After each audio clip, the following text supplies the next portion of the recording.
Christmas Day gift from the NBA to the fans. 5 games kicking off the season, and first up, it is the Big Three against the newest Big Three, Celtics and Knicks from Madison Square Garden. And that is where we find our Mark Schwarz and Stephen A. Smith. Guys, what's the latest? 1, 2, 1, 2, 1, 2. Well, the latest is Paul Pierce continues to be a game-time decision for the Boston Celtics. Doc Rivers will announce that within the hour. He's questionable with a bruised heel, and if he can't go or if he only makes a cameo, Sasha Pavlovich, the 28-year-old veteran who's been with his 6 NBA teams, gets the assignment against Carmelo Anthony. Meanwhile, for the Knicks, Tony Douglas, the starter at point guard, now that Chauncey Billups is waived. Baron Davis possibly months away from playing, and Mike Bibby, also a game-time decision. He's had back spasms this week. Meanwhile, the Eastern Conference is a place that now has a few more contenders, Stephen A., including the New York Knicks and Boston Celtics. But if you had to pick a winner right now, who would you pick and why?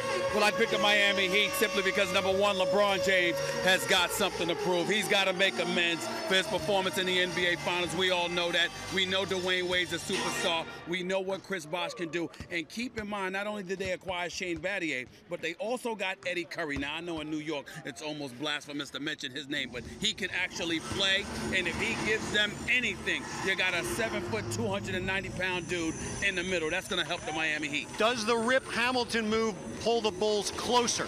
No question about it, because if you're Derrick Rose, that's the one thing that you were missing. You didn't have perimeter shooting. Keith Bogans and those guys, they could play, but at the same time, you didn't have a bona fide perimeter shooter, somebody that was money you couldn't leave open at all. You now have that, plus you have the league MVP and one of the best point guards that we've seen, giving him the ball, distributing the ball. Plus, they got a lot of length, a lot of size, and they have New York's version of a center that plays defense in Joakim Noah. They've got a lot of length, a lot of size on Chicago.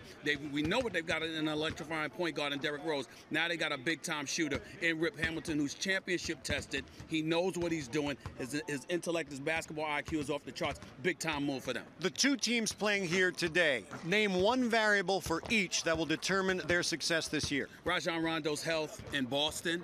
And in the case of the New York Knicks, it's twofold. Amari and Melo deciding to play defense. We know what they can do offensively. If they come to play defense, the New York Knicks are right up there, top 3 in the Eastern Conference, and we're actually talking about championship aspirations in New York City being valid.